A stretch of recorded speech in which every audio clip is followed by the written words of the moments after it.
As a regional economic hub, the Financial Services Center would help Kenya play a leading role in the development of other economies in the region. Speaking when he held talks with the Ambassador of Ireland to Kenya, Dr. Vincent O'Neill, at his official residence in Karen, Deputy President William Ruto welcomed financial experts from Ireland, noting that the center would be an important instrument in the growth of the East African economies.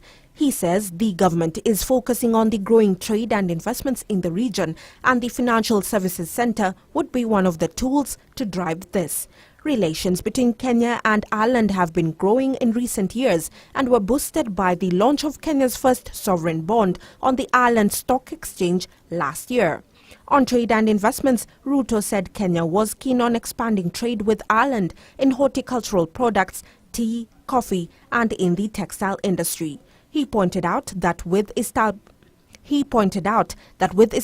of the geothermal energy in Kenya, the textile industry was poised to do very well because of the availability of cost-effective energy in the country.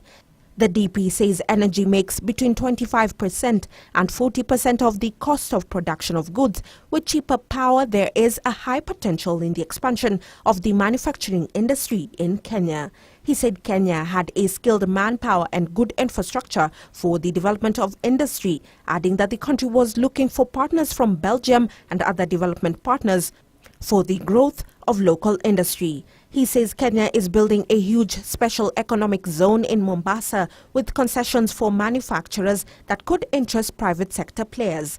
The DP says the next frontier for economic growth is Africa and encouraged Belgium to position herself in participating and benefiting from the expected economic windfall. Ambassador Roxanne underscored the importance of Belgium's contribution to Kenya's economic growth, noting many experts from her country were actively involved in health, water, energy, and the ICT sector. Melin Miendo, Business Insight.